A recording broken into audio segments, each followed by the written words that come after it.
Hello, my name is Snov and I'm bringing you a Wii U and 3DS roundup video onto my channel. I've got a lot of stuff to cover in this video, so I'm basically going to get right into the news. Some people have discovered some hacks from Mario Kart 8. A group of YouTube users have managed to hack Mario Kart 8. The group says that it's basically proof of concept and none of it is in any state to be released at present, so there's no need to worry at this moment in time. Now this is coming from the hackers themselves. The mods shown in the video includes making Moo Moo Meadows play the final lap music immediately, making the final lap play no music at all, making the lap a half song into the opening camera fanfare. Might have read that out wrong. If I haven't, I must apologise. Renaming Moo Moo Meadows to Hello. Renaming it again to Shitty Luck Course. Renaming Toad's Turnpike to Death Pike. Corrupting a font. Crashing the Wii U. Altering the Wii U menu fonts. This work is based on the recent released browser exploit and some additional code that one of the hackers wrote to get arbitrary kernel reading and writing to allow the browser to edit Mario Kart 8's memory on the fly. All of this may not look impressive, but it's merely because we don't even know where to start. We can do anything now, anything at all. Custom tracks, custom songs, you name it, we just have to decipher the RAM and work out how. Now, I hope these sort of hacks don't get into the wrong hands. I'd rather these hacks not exist at all, just simply because there's always a chance of some knobhead coming along and using these hacks to gain an unfair advantage online, like giving themselves unlimited stars, unlimited items, stuff like that. So I'd rather these hacks not exist at all, but if these hacks are to exist, and I hope that these people don't use these hacks for the worst, like they don't use it to gain an unfair advantage online. I hope they'll just use these hacks to make custom tracks.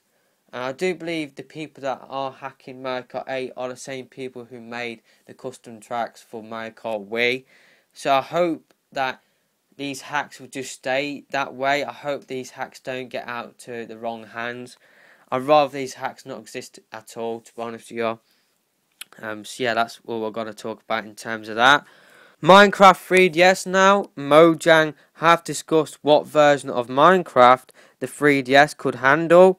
A Reddit user expressed a hope that the progress shown towards a final 1.0 release for the Minecraft Pocket Edition, which I do believe adds in Infinite Worlds into the Pocket Edition. So a Reddit user expressed a hope that the progress shown towards a final 1.0 release for Minecraft Pocket Edition would one day lead to a 3DS port. This is what somebody from Mojang said. 3DS would never have Infinite Worlds though.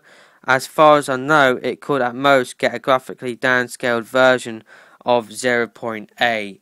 Just let me know your thoughts about that in the comment section below. It sounds like to me that if Minecraft did appear on the 3DS, then it would be a sort of downscaled version of even the Pocket Edition. So I'm not really sure if I would want Minecraft on the 3DS. It seems like that if Minecraft did appear on the 3DS, then it seems like a lot of the Minecraft experience would not appear on the 3DS. On to some Project Cars news now. Bandai Namco will be distributing and publishing Project Cars for Xbox One, PS4, Wii U, PC starting November 2014. Two new Project Cars trailers got released as well. I don't think they are from the Wii U version of the game. I think they probably will be recorded from the PC versions. New Project Cars screenshots have also been released. You should be seeing those screenshots on screen now. And the Wii U box art for Project Cars has also been released. You should also be seeing that on screen. So I will leave a link to the new Project Cars trailers in the description for you guys to check out. On to some Bayonetta 2 news now. Bayonetta 2 is to feature multiple characters in the Infinite Tag Climax multiplayer mode. Infinite Tag Climax will let two players team up together. Additionally, in online quick matches, you will be able to wager halos, the in-game currency earned by defeating enemies. If you can prove that you're a better fighter than your partner, you will earn a large number of halos back. Halos can then be traded in story mode to unlock new techniques, buy new accessories, and pick up alternate weapon variations. North America will receive Bayonetta 1. They will receive the Bayonetta 1 disc with retail copies of Bayonetta 2, which is good news. People who download Bayonetta 2 will also receive a free download for Bayonetta 1. So it's good now that we've got official confirmation that it's not just a case where you buy Bayonetta 2 and then you just get a download code. You actually get the disc as well, which I think is better than just getting a download code. So that's good news. On to some Splatoon news now. This comes from a Kotaku interview with Nintendo's Sakaguchi and Nagame, and this is what they had to say about Splatoon. Excuse me for the stutter. We didn't make this game with the idea that we wanted to make a simplified shooter or dumbed down shooter or anything like that. This game has shooting elements, but the main part of this game is the idea of painting that ink. The game is built around the ink and how to use it.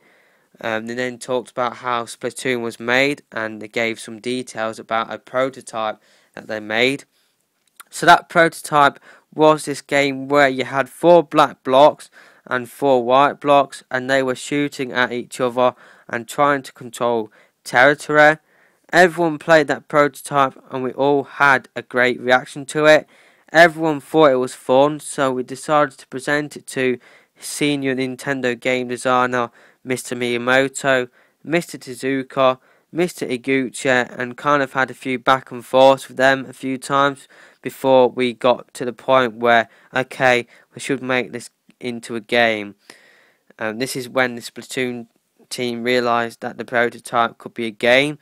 For me, what made me realise this could really be something was when we had that prototype and had that 4-on-4 with spraying the ink. I noticed the people playing would all take a different tactic. You might have some person who will just rush to the front and try and attack the other team as much as possible. You might have someone who would hang back and try to cover as much territory as possible. So when I saw kind of people's personalities and play styles were coming out in this game, even though it was a game built around very simple objectives, it made me feel like, okay, this could really be something. We want to make sure that action of spraying the ink around feels really, really good. Just that feeling of shooting some ink and having it splash on the ground and splatter everywhere and be shiny and be bubbling up. The sound of that, the graphics of that, everyone on the team is working really, really hard to make sure that feels really great when you do it. If someone came into this room and had a paint can and they were like, you can paint this room however you want, I think everyone kind of remembers being a kid and would be like, great, I'm just going to be crazy. I'm just going to go crazy, excuse me for that. I think if anyone has something like that still left in them, they'll definitely be able to enjoy this game. We definitely play other shooters. They got asked if they played other shooters like Call of Duty and Battlefield. This is what Nagami said. We definitely play those type of games. There's definitely guys on our staff who are super into shooters. We definitely play other games and other companies' hardware. We do that as part of our jobs, and we also do that because we're gamers and love to play games. On to some Hyrule Warriors news now. Hyrule Warriors will apparently have online and offline co-op. This is coming from somebody who went to the Japan Expo in Paris, where a Nintendo rep confirmed this, and that more classic characters from the Zelda franchise will appear in the game. Also, the Nintendo rep also said you can unlock stuff for your character in Hyrule Warriors by leveling them up. A new trailer for Midna has been released by Tecmo Koei. I will leave a link to that trailer in the description for you guys to check out. And it also seems like a new playable character in Hyrule Warriors will be revealed later this week by Famitsu. This was teased by Japan's Hyrule Warriors Twitter account. Of course, if a new playable character does get announced, and I will bring you that news on my channel. Actually, it's just been announced that Fi or Fi from The Legend of Zelda Skyward Sword is going to be a playable character in Hyrule Warriors. Famitsu have just announced this, and the publication has also revealed that both Link and Zelda will be able to wear their costumes from Skyward Sword, and that the huge ball and chain weapon seen in Twilight Princess will also be available. Just let me know your thoughts about Fi being a playable character in Hyrule Warriors. We probably will get to see a trailer for Fi over the next few days, so make sure you guys stick around for that. On to some Pokemon X and Y news now. Fancy Pattern Vivillon is available to download for X and Y. To receive it, you click on Mystery Gift on the main menu screen. So when you boot up Pokemon X, instead of clicking on Continue Game, you hit Mystery Gift, and that's how you receive this Pokemon. And the last piece of news I have to cover in this video is Devil's Third related. Artagake, I probably might have pronounced that wrong, and I probably might pronounce Artagake wrong over the next few minutes, so I must apologise about that. But Artagake did an interview with Canada.com. Artagake believes Devil's Third will bring in new Wii U customers. He's not worried about cries for a port. He also isn't worried Devil's Third won't find the audience he is looking for on the Wii U either. This is what Artagake had to say. I'm not concerned. Looking through my Facebook or Reddit, I've seen a lot of comments that say, I'm going to buy a Wii U just for this. I feel that ultimately gamers are the ones who make the future. I remember back when I took Dead or Alive to the Xbox instead of the PlayStation. There was a certain Newsweek reporter who said Sony got steak and Xbox got hamburger. But what ended up happening is fans of my game came to the platform and it succeeded in the end. I wonder if looking back that reporter would still say the same thing now, and if he would be embarrassed about having written that article. Despite jumping to the Wii U, Artagake says the game hasn't been altered and it will remain 90% the same as his original vision, with all violence still intact. He also discussed why Devil's Third will consist of a mix of third-person perspective gameplay and first-person perspective gameplay. Because we wanted to bring in fans of modern shooters, we wanted to make sure that there was a compatible play experience, that they felt there was an easy point of entry for them to become interested in this game and play it comfortably. So for them, we had to make sure that first person viewpoint is available because that's something they understand. That's what Artagake said. Artagake has little experience of working on a game in the FPS genre. Rather than hinder Devil's Third though, Artagake feels this gave his development team a distinct advantage. One thing that I learned very early on about the FPS genre is that the centre of the screen must be the destination for bullets whenever you pull the trigger. Another thing I learned is that you can make suggestions about where the player should move the camera, but you should never take control of the camera away from the player. If you're able to keep those to principles intact, you're able to create a comfortable environment for gameplay, said Artagake.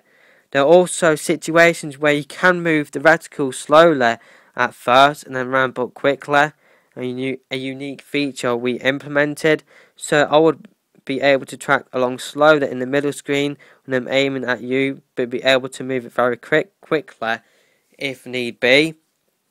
Artagake thinks many of the new features his team is introducing to the first-person shooter could eventually become integral parts of the FPS genre. For example, Devil's Third multiplayer maps are generated dynamically and their terrain is always different. That sounds really, really cool. I'm looking forward to playing multiplayer. It sounds like it's going to be a completely different, unique multiplayer, which I'm looking forward to playing. Removing the need for players to memorise map layouts. So that's really interesting. When I started on fighting games, it's similar to that experience. There were conventions that I introduced into the fighting game genre that have since been taken in as a basic grammar in those games, like the idea of a central sumo ring or the idea of having really cute characters among the fighters. There are lots of things like that went from Dead or Alive into the fighting game genre as basic conventions. Itagaki sees both single and multiplayer as being integral components to the Devil's Third experience.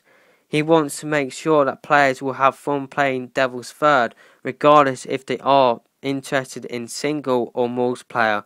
This is what Itagaki had to say on that. I want single player and multiplayer to be main components of the game. Honestly, when I'm playing a lot of first person shooters, I don't play the multiplayer very much. I just play the campaign or story mode, unlike most people. The reason for this is when I'm playing multiplayer, I can't perform the kills or be killed in exactly the same way I like, or in exactly the way I like. So I tend to experience a little bit of frustration there. It's not because I'm bad at multiplayer shooters, that's not the excuse here. Rather, I'm trying to stay focused on making a game where it's fun to be killed because you're being killed in a certain way. So yeah, that's going to be the end of this video. I'm looking forward to playing all of the new games that I've talked about in this video. If you guys enjoyed this video or found this video useful or informative, then please don't forget to hit that thumbs up button. I really would appreciate if you guys shared this video out to fellow Nintendo fans on Facebook, Twitter and Google+.